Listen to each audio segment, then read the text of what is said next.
Good morning or good afternoon.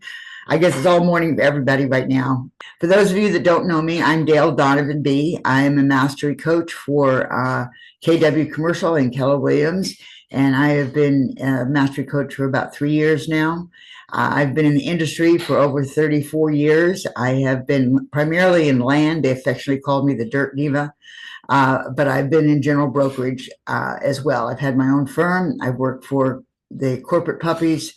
I've been a corporate puppy with NAI Global and also with Colliers. And I've been with KW Commercial since 2010. And we are an extraordinary time with KW Commercial.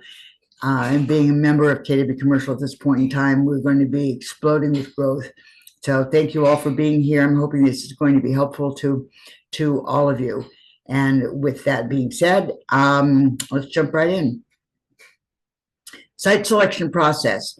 Even though we're looking at this for tenant and buyer, this is also something that I have used for my listing presentations as well, because one of the ways that I talk to my listing opportunities and my prospects is to let them know how I go about screening the buyers and what we're going to be doing and watching what the other brokers are doing, so that, and also the tenants. So I let them know when I'm making the listing presentations, whether it's for a leasing opportunity or for a sales opportunity, that this is a process that I use as well to be able to make sure that the buyers and the tenants come to the table prepared.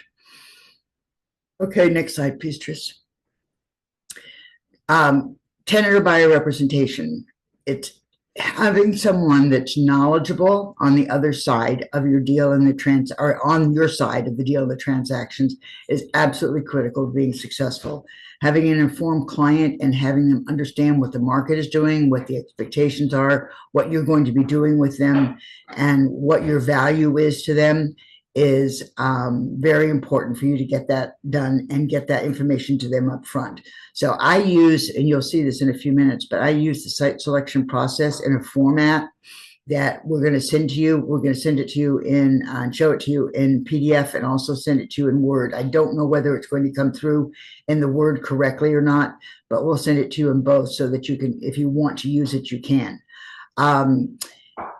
Exclusive brokerage agreement is the absolute critical first step in making sure that you have a client. We don't do anything. We don't show any properties. We don't provide. We can do market information in general for our prospects, but overall, we don't do any showings or provide any property information unless they are our client. So that is my standard of doing business, and those that are successful, other brokers, that's their standard of doing business as well. So make sure that that is your first step. In this site selection process, when you provide this to them, you show them this form that I'm going to show you, you modify it, customize it to yourself, it will almost guarantee the fact that you get a signed agreement. So having that signed agreement is the first step. Next slide, please, Tris.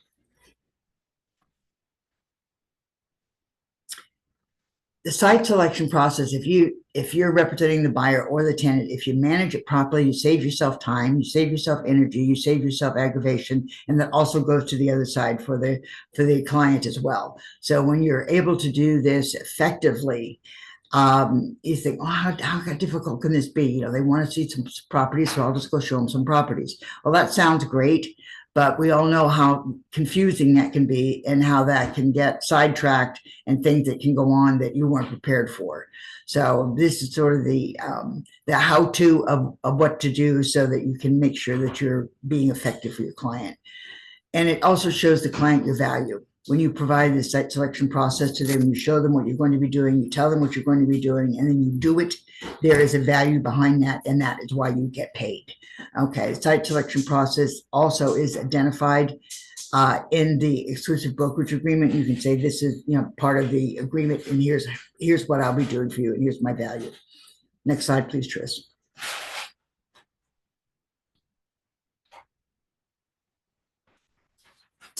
Okay, this is what we're going to be sending you. the steps to site selection process. One of the things I think is critical, and there's a little typo on this, if you can clean it up. But if you look at the top paragraph here, this process will take 6 to 9 months to complete. If you're working with someone and they come to you and they say, I need this yesterday, you don't have a client. You have somebody that doesn't know business. They don't have the business acumen, because if they need it yesterday, they're not planning. They probably don't have proof of funds. They probably don't have a financial statement in place for a landlord. They probably don't have their act together. They don't have their taxes and all that kind of thing. So if somebody comes to you and say, I need this right away, be very, very leery of that situation, because the process can take 6 to 9 months. It's important when you're first talking to them that you find out what their timeline is, so that you can be sure that you meet it. Because if there's a timeline that they have to move out, their lease is up, they need another building, whatever those circumstances are, you need to know why that is. And economic development directors that want placements in 3 months, you need to be working right now. Jump off this Zoom call and get working on it. I'm kidding. Okay, so this we're going to go through all of these steps here. This is kind of the index of what we're going to be going through. So I'm going to go through it quickly, and then we have about 45 minutes. So I'm going to go through all of these quickly, and then we'll have questions, Q&A at the end. Next slide, please, Tris.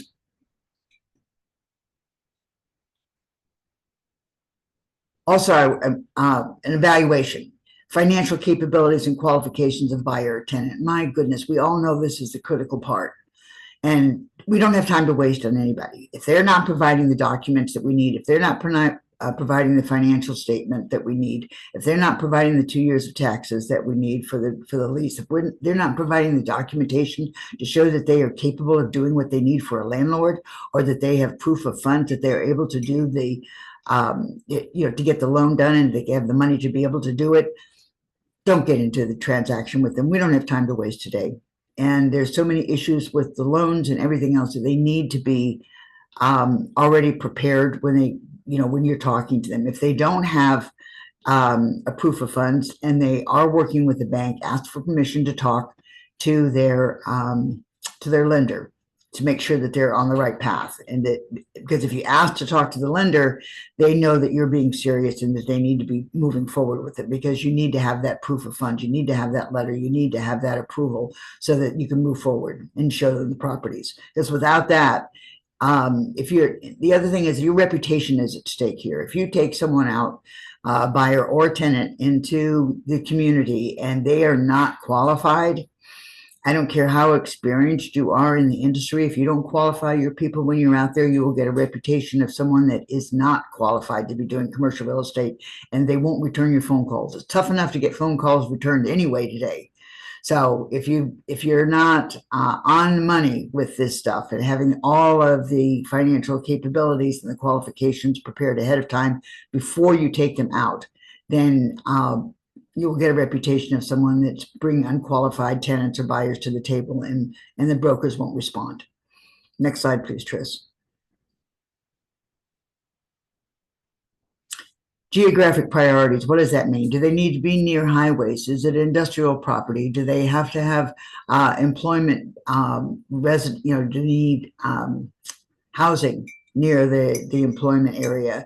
Do they need to have amenities? Do they need to have restaurants? Is there shopping? What is it that like in the medical health world, they need to have, they need to be in a certain area because they want their patients to be in, not to have to lose their patients. So, watch what the geographic priorities are and make sure that you identify those up front and that you're clear on it, and that you confirm it with them that that's exactly what they're looking for before you start showing properties. Because if you show them properties and it's not in the right area, then you've wasted your time in theirs, and they're going to look at you like, what are they doing? Why are they showing me this? It's as bad or worse than showing them a property that doesn't fit their specifications when you're actually at the property. Evaluate each of the sites. The way I did that is I would do a spreadsheet, and I'd go through it and set up the properties that I felt. I would do somewhere between maybe 5 to 8 properties that I looked at to see if they fit the qualifications. Then I'd pick the top 3, but I evaluate them by what the rent was, what the asking price was. If it's for sale, if the property is in the right target area and the expectations for the client, whether it's for lease or for sale. Next slide, Tris.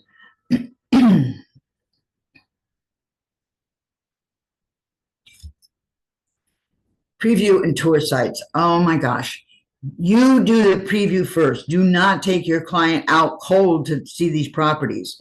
You need to go look at, you need to put your tour together, use a map, do whatever you need to do, use your Google, do whatever you need to do, have the map in a presentation folder that works for them, and you drive it first. You go through and see every property, and it would be very beneficial if you can get the broker to show it to you ahead of time, maybe 2 or 3 days before or something like that, so you know what's inside.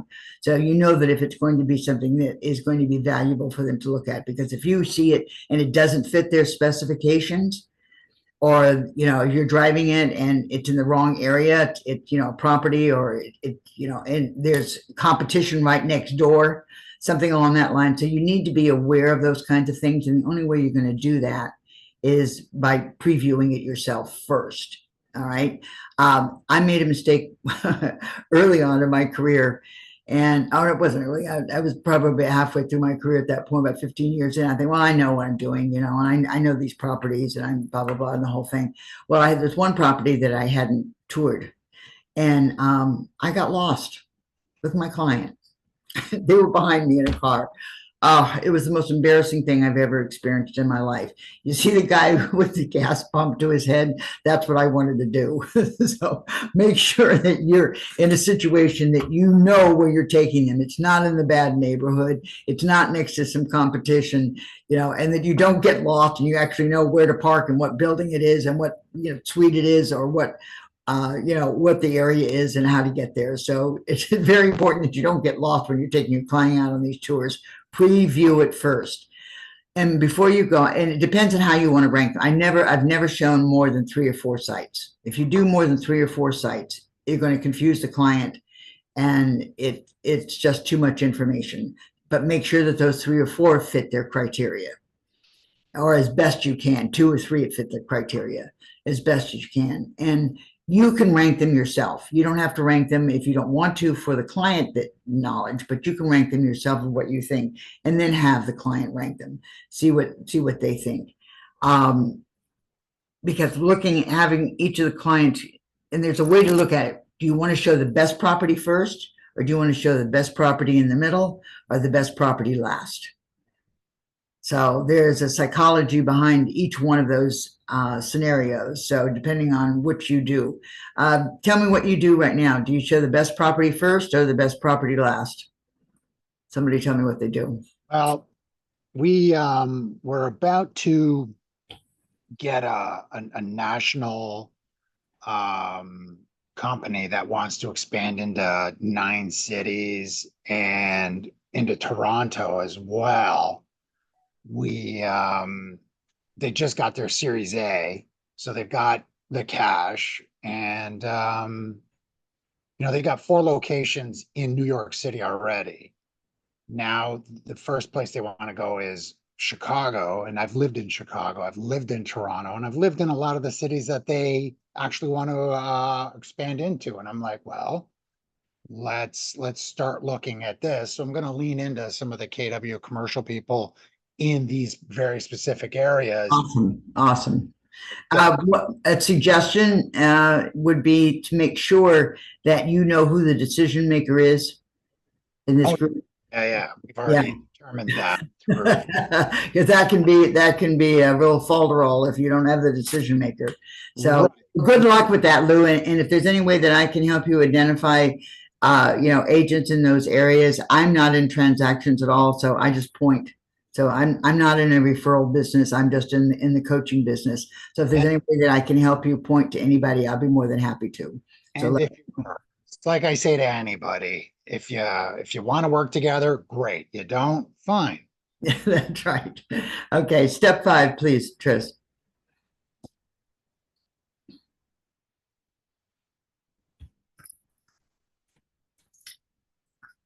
Okay. I'll pull mine up here so that it looks like he's having some delay. So step 5 is the proposal process.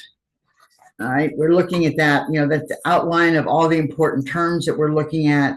That is, this is where you start talking about where the negotiation tactics are, when they have to occupy. Is it a build to suit? What do they need to move into the property? What is it the tenant's requiring? So, Tris, I still need you to turn to step 5 if you can. And requests from landlords. So get the landlord's information. If you have a flyer, that's great. But if you can get you go to them for a request for proposal, ask them for all of the details, ask the landlord's broker for all the details of what it's going to be. If they'll provide that to you, that gives you a great place to start negotiations and to make sure that you have that, as your foundation for your letter of intent. Letters of intent, leases, contracts, all of those things, there's a process to get to all of that. The letter of intent is a critical part for your buying, and also it is also a critical component for your leases as well. So let's take a look at those in the process. All right, let me see what I've got here. All right, step 6. It is planning and the space planning and the tenant improvements. This is one of the key areas that we're looking at for, what is this going to cost the tenant? What's it going to cost the landlord? How do we go about negotiating for what the build outs are going to be, what the tenant improvements are going to be? What are those dollars? How does that work? One of the things that I've found that I work with my clients and I say to them, they say, well, I want this and I want that and I want this dollar and I want to get, I want the free rent and I want this and all. I said, let me explain something to you. The landlord is going to make money. He's not going to give you free rent unless you can tack it on at the end, or unless there's some way for him to make it up through the process of the lease. So nothing is free. Nothing is free. Lou, what you got your hand up? Actually, what we just did was we're doing a restaurant deal where they do want to buy it, but not immediately. So we're giving them X amount of free rent up front, and we turn the first year into 15 months. And then they have a first right of refusal. That's right. Good job. Good job. So there's always ways to maneuver the situation, but the landlord's in this business to make money. That's their business, to make money. So they don't have to give us anything free.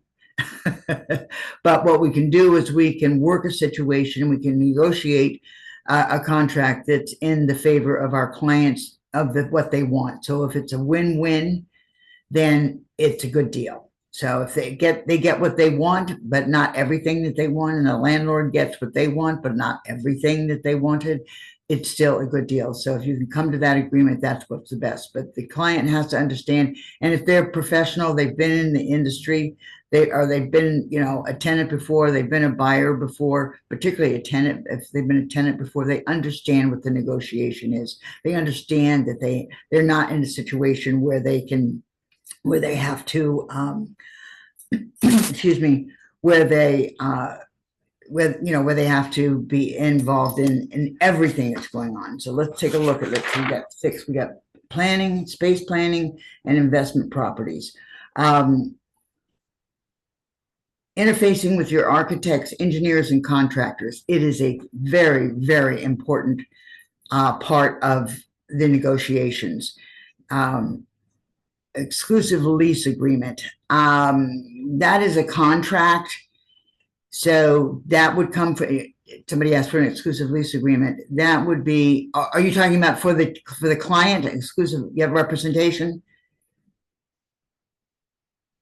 Whoever asked that question, speak up. Yes. Okay. Yes, I have an exclusive representation agreement for buyer tenant. It's one, I can send that out if you would like that. Put your email address into the chat box and say that you're requesting the representation agreement. I'm glad to send that to you. It's for buyer and tenant, so you can adjust it to whatever you need.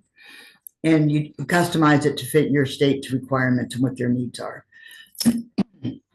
When you're ranking the sites, make sure that you've got the sites that they are going to that fit their criteria. Don't take them out to something that isn't fitting their criteria. It's wasting your time and theirs, thinking that you can convince them to do something, whether it's a buyer or whether it's a tenant. This is not the time to try to convince anybody to do anything. They have to be motivated. They have to understand the market. Their expectations have to be right on both sides. So make sure that the expectations are there. Step 7, economic market and amenity analysis. Prepare, have some, I saw something at the Economic Development Council.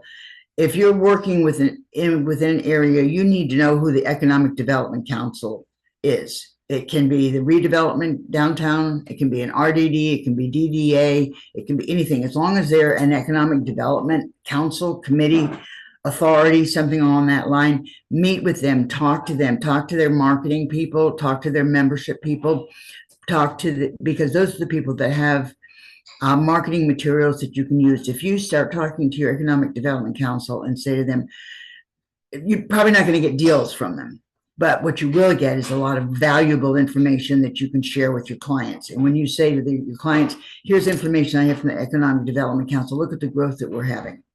This also works with, if you're going for a listing presentation, you can say to them, here's everything, you're right in the growth path, or here's where the growth is, this is what's going on, this is where we know these things are happening because of the Economic Development Council. And the EDC will provide you with materials that you can get electronically, and you can put these in your packages. You can put them either in your buyer tenant package, or you can put them in your listing package. And it makes for an excellent, excellent EDC, our marketing package. Okay, we'll talk about that one, Christopher, too. And I don't know what happened to Tris, but I'm going to go through these slides anyway. Prepare economic and amenity analysis on each proposed site. Pardon? Oh, sorry. Do you have the slide deck? I can put you as co-host if you want to advance the slides. I just don't have the deck. I don't have it either. He just sent it. We just put it up this morning. So just want to check in. We'll have it sent out, so that's okay. Just making sure. Okay. Thanks. Yeah, I don't know what. I think he's texting me now. Hold on one second. Oh, well, I'm going to do this, folks. If we don't get these slides up, I will send you the slides too, so that you can understand where we're going with this. I don't know what happened, but all right. Step 8. Final negotiations. Negotiate the lease, purchase details and terms, coordinate and expedite the execution of final lease and sale documents. We all know what this means. We have to come to that agreement. The letter of intent has to be right. And I always negotiate at least two properties at the same time and give myself some opportunities to be able to go in. And in a letter of intent, the letters of intent are non-enforceable. So if one comes in better than the other, or you're negotiating two, that helps you with some competition, and there's some leverage that you have there. One of the other things I wanted to mention as well is in the commercial shift book, on page 204 to 207 is this site selection process. I work with Buddy Norman, the author of Shift Commercial, and in that section is a whole review of what we're talking about here. It's a little different, but it still has the same steps and the same opportunities here for you to be able to develop a site selection process. So it's in the commercial shift book by Buddy Norman on page 202 or 204 to 207. So write that down. Construction and tenant improvements. That is so important. And it depends on your area too. I mean, everybody knows that when we're in the process of going through, looking at what the construction costs are, what tenant improvements are, it has a lot to do with the area that you're in. They're not standards, but some of them are more favorable to the tenant than others. Right now, there's not a lot of favor in form of the tenant because the landlords are pretty strict in what they're doing. And so pay attention to what those tenant improvements are. Make sure that you're aware of it. Make sure that you have friends that are in the general contracting business, that you have engineers that you can talk to, them and find out what these construction costs are going to be. Bring them to the table with your client. Have a GC go and meet with you at the site and make sure that they understand. They're not going to get the job necessarily, but if they have an opportunity to meet the client and the client likes what they're saying and they like what they're doing, then they could have the opportunity to get hired. So they will give you a lot of free information for that reciprocity of getting in front of the client. So, and you can use that with all of the people. You need to have engineers, architects, attorneys, title company for your buyers, surveyors, general contractors, space planners, all furniture companies, all of those things that are going to make your deal run smooth need to be the professionals. I say to people, I don't have all the answers, but I know the people that do. So sometimes it takes a team of people working together because you don't have all the answers legally. You don't have all the answers that an engineer would have. Or you don't have all the costs that a general contractor would have. But if you have friends, they'll be glad to help you for the opportunity of meeting your client and the opportunity of possibly working with them. So you can't promise that will happen, but you can provide the opportunity. You can promise the opportunity.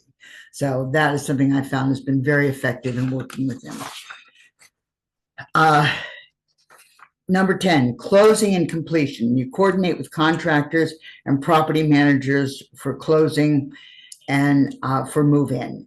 Always be working with your client with the contract. Have a timeline, whether it's a lease or whether it's a buy. Have a timeline that you have available and that you have it on your schedule and on your calendar so that you make sure that the contract is being all the details in the contract are being met on the right time schedule so that you have a client that's satisfied and happy, and that there's only certain things you can control, but you need to be aware of what those timelines are, because if there's things that are going on, you can nudge, you can use a little, push to make sure that the general contractor is working, or if you need to get the surveyor out on the land or something, an inspector has to come out on the property, whatever it is that you need to do, you need to be on top of that. And if you have a transaction coordinator, it's wonderful to have them, with a checklist. Always have a checklist. Oh, that's important. Have your checklist for what you need on these properties. And always be working from a checklist and on the timeline, making sure that you're working from a schedule and that your timelines are being met effectively. And don't wait until the day of. If you see something coming up, did somebody have a question? Yeah, we call them KPIs. Yes, absolutely. Those are the keys, definitely. So make sure that all those things are, that you're aware of them, they're on your calendar, and that sometimes if it's in a purchase, a PSA, a lot of times either the attorney or the title company will have their timeline. So check on that. Make sure that if they don't have one, make sure you do, and then you can show them your timeline to make sure that they're in agreement with it. Okay. Let me see what else. Interface with the clients. Oh, if there's anything that needs zoning approval, whether there are on the other side, if there's inspections that need to be done, or when I say the other side, I mean the professionals that are working for your client, make sure that you're working with them and that you help them get through this process. Sometimes, the agencies are difficult to deal with, and you need to be able to push things forward and be effective that way. Whoever their consultants are, whether it's an attorney or whatever it is, I always have attorneys involved. In my deals and transactions in Florida, we are attorney.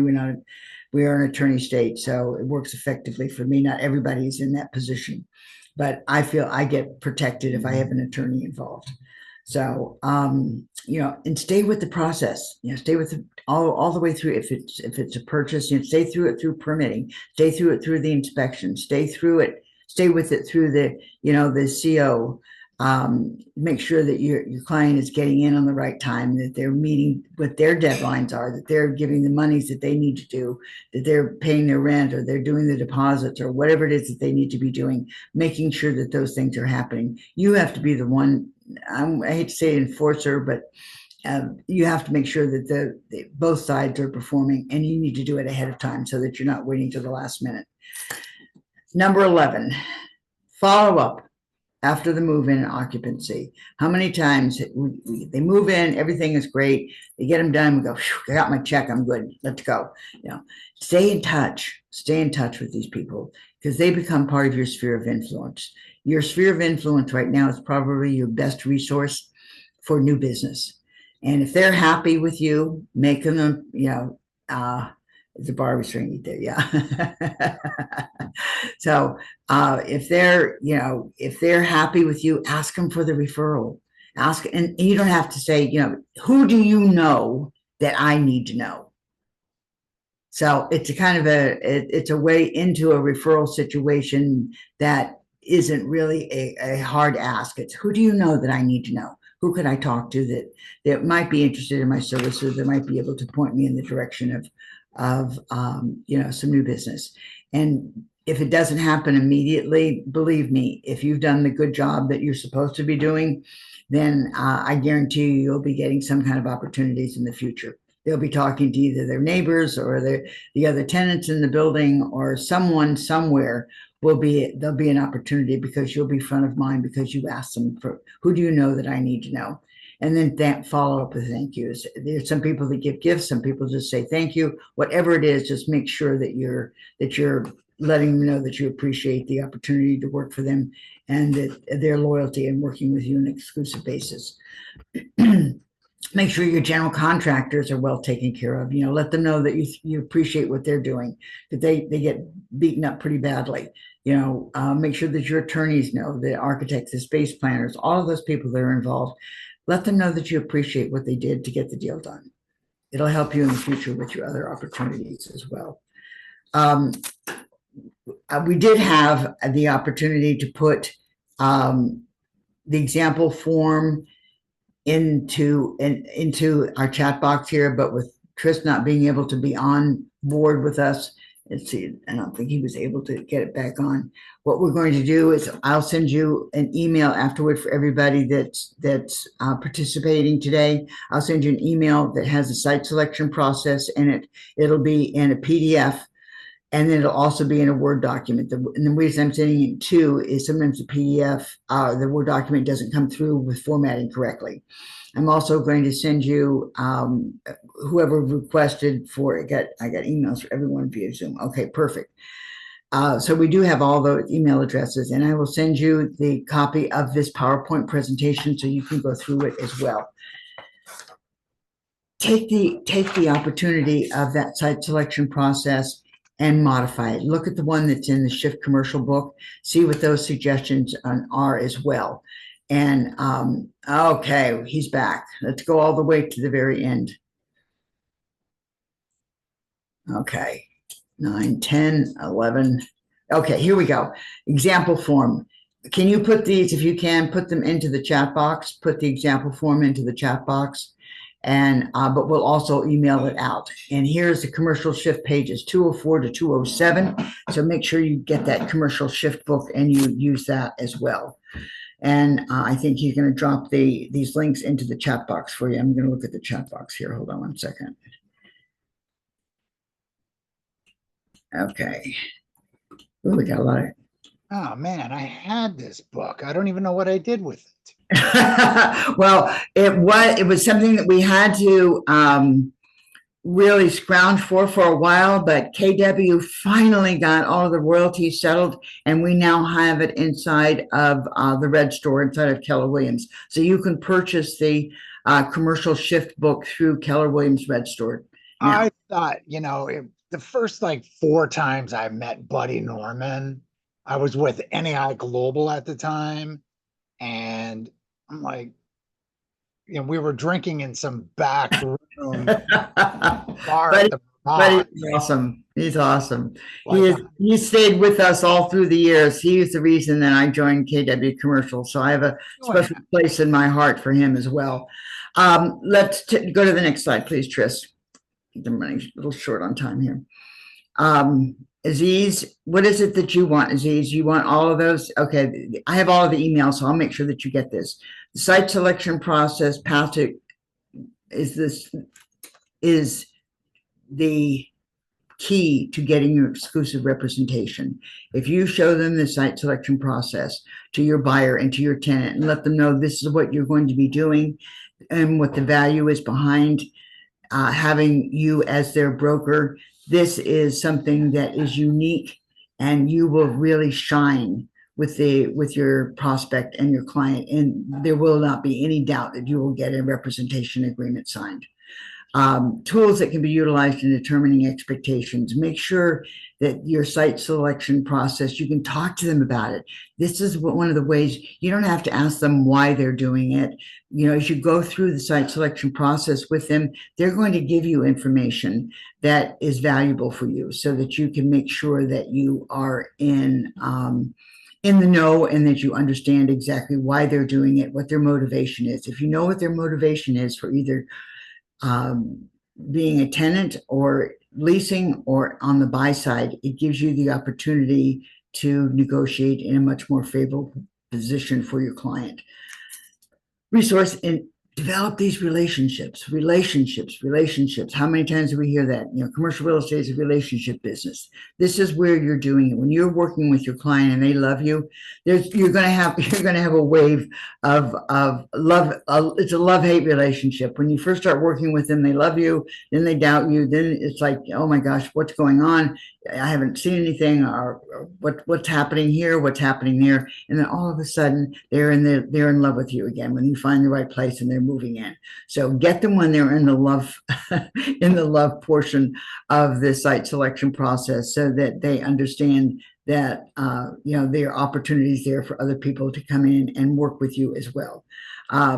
Expectations are so important. That this is not the time to try to convince people to purchase a property or to look at the market in a different way. If there's some expectation that's close, but if the gap is too large, don't take your time. Don't waste your time and energy in working with people that their expectations don't match the market. It used to be ready, willing, and able were our three, you know, factors of how we looked at a client, whether a prospect was going to come through as a client or not.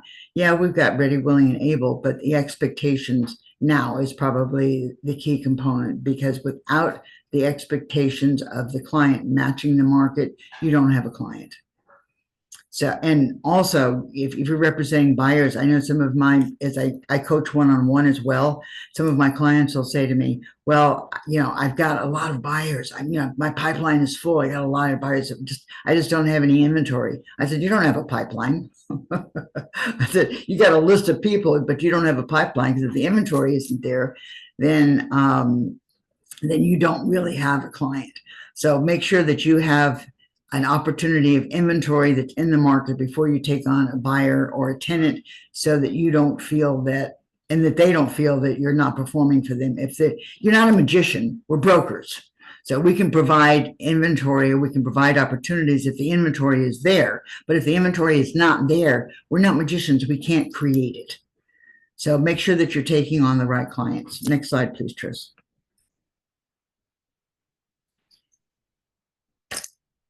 Starting July 31st, as you know, I am a mastery coach one-on-one, but I'm also a coach for a group called the Commercial Mentorship Program. It's full of information. We have 18 sessions that go from the end of July until December. If there's anyone that you know or someone that's on this call that wants to be involved in this, please go on and register this week, because today and tomorrow are the last 2 days for the 15% discount. That's 15% across the board. It's $199 a month with 15% discount. So, and it's for the 5 months. So make sure that you have the opportunity to go to the commercial mentorship. Use the QR codes that are here. Also putting the link into the chat box. Who knows, if you don't know how to copy the chat box, let me walk you through it. Open up your chat box, go up to the right-hand side where it says Master the Art of Commercial Real Estate Site Selection. You'll see 3 little dots, okay, in your chat box next to the top line.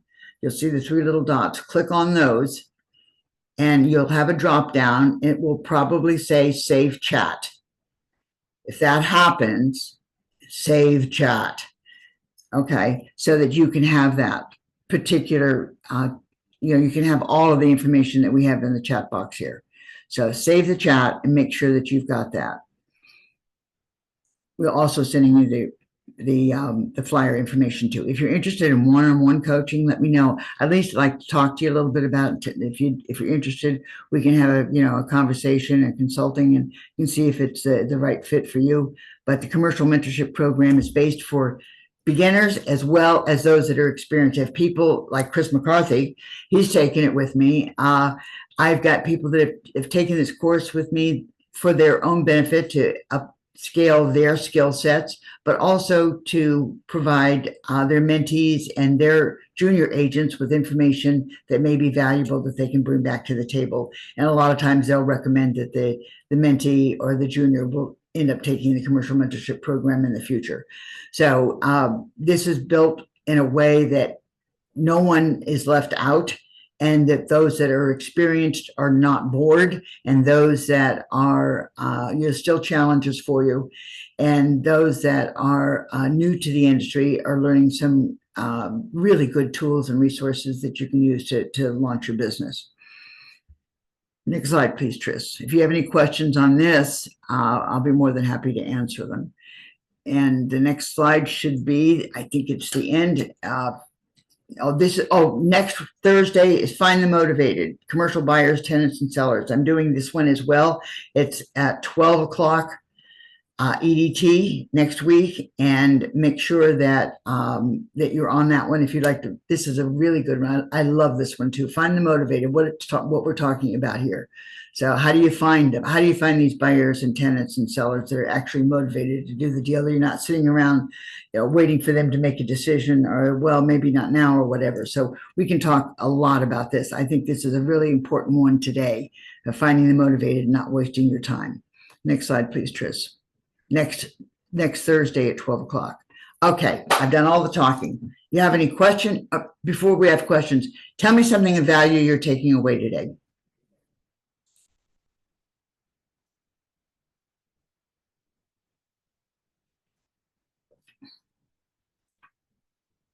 I'll be the loudmouth and say I'm going to put the checklist into RealNext. Oh, I like that, Chris. Thank you. Awesome. So would that be available for everybody or for you? Well, technically it'll be for me at the moment, but then someone send me the list of attendees and I'll share that out as one of the teams I put together. Wonderful. Excellent, excellent, excellent. That'll be fantastic. So what he's saying, what Chris McCarthy is our guru with RealNext. He is just, incredible at finding opportunities and ways for us to use this resource and tool. So it is really a great tool to use. It's improving. We have a lot of great announcements that are coming on in the next couple of weeks about RealNext, making it a little bit more friendly, user-friendly, and there's going to be some really interesting new opportunities to be able to be using this in the marketing side. So tell me something else of value you're taking away today. I'll go. Okay. For me, it's just a reminder how important prep work is. I think sometimes we get busy. I personally am someone who just wants to be responsive. So I'm like, oh, hey, let's go. And I know everything you just said. I know in my head. I don't always do. And so getting the discipline to do it right, that's what I needed to hear today. Thank you. Oh, great, great. Who was that was talking? I didn't see your name pop up. Who was that was talking? Gloria. Oh, thank you so much, Gloria. And give yourself a checklist. Make a checklist out. Have a checklist for your buyers. Have a checklist for your tenants. Have a checklist, that you need to be able to follow, so that you can schedule from that. Because she said, we're so busy, sometimes we don't always do the preparation needed. And if without the preparation needed, you're going to have that gas pumped to your head, like, what did I do? And you've taken them out. And like one of my clients recently took somebody out and they hadn't previewed the site. And it was a chiropractor. And they took them to the perfect location. They took them to the perfect building. They took them to the perfect area. And the inside of the property was exactly what they needed. And guess who was in the building? Another chiropractor. So, and they hadn't reviewed that. So they were like embarrassed, they were, and this is someone that's experienced in commercial real estate. So it can happen to all of us. So we just have to remember. And I'm glad this was a reminder to do that. So give me one more value that you're taking away today. Hey, Dale, I'll it's go, Steve Massell in Atlanta. Hey, Steve. Yes. Tondele, you're next. Okay, go ahead. So I liked your idea about thanking the general contractor and the attorney and the architect. Take them to lunch, send them a thank you gift or card. It'll come back in spades because they'll remember that. I guarantee you 80% of the brokers that do deals don't thank those people who are involved. So you'll stand out. Exactly. They usually get fussed at. They get, they're the ones that get the aggravation level. So, and this is the team of people that you need. If you have a handful of really top tier professionals that you work with, it is wonderful to have that kind of situation at the table with you, or at your disposal to pick up the phone and be able to get that knowledge and information. So make sure that you've got them and that you nurture your professionals as well. Tandalia. How you doing? How are you? Good to see you. Good to see you. She's a great coach, by the way, if nobody has a coach. She's coached me for a year. But I will say I took away that you kind of sealed some of the stuff that I already did. I always preview, whether it's a phone call to the people who are listing it, or I'm able to do a drive-by just to see if I think it even makes sense. And it could save you so much time because they're relying on you as an expert. And when you don't even know that there's a chiropractic office already there, that's a big, you dropped the ball. You didn't even make a phone call to the listing agent and say, hey, is this a good fit? Yeah. So I think that's great. And kind of piggyback on Steve and what he said about the contractors. I agree with that. When I talk to contractors and do referrals, I always let them know that I'm not saying you've got the business, but this is a time for you to shine and go get it. So if you go get it, you can, that's great, but I'm not guaranteeing you this job. I just think that you're great at what you do. And I want to help you grow your business as you continue to, help me grow mine as well. So I love that. I can't promise the business, but I can promise the opportunity. I'm going to use that. Awesome. Awesome. I'm so glad. Are there any questions that I can help you with before we jump? Dale, Yes. It's not a question, but it is a comment about these economic development boards. They always help. My experience is that every time you go in and talk to them, they come out with ideas that you didn't think about. They know a lot of off-market people that you can talk to, and they're not another realtor. That's right. They're not. Right. So they usually cooperate, and they love to talk to you. So yeah, that is I think it's a very important part of site selection, especially like for me, I live in Miami-Dade County, but I have clients in Okeechobee County, etc. And I know the economic development people of those counties, and they're really, they're always helpful to me, and they've been friendly. That's a very good. And they understand that we're there to help them grow the economics in that market, in their market, and that we're not there to get anything from them, that we're not there to say, give me a client or anything like that. We're there to offer our services so that we can help them grow, provide me marketing materials, tell me what's going on here so that I can bring people to this area, and then I can help you grow the economy here. And when you talk to them like that, they will bend over backwards and help you.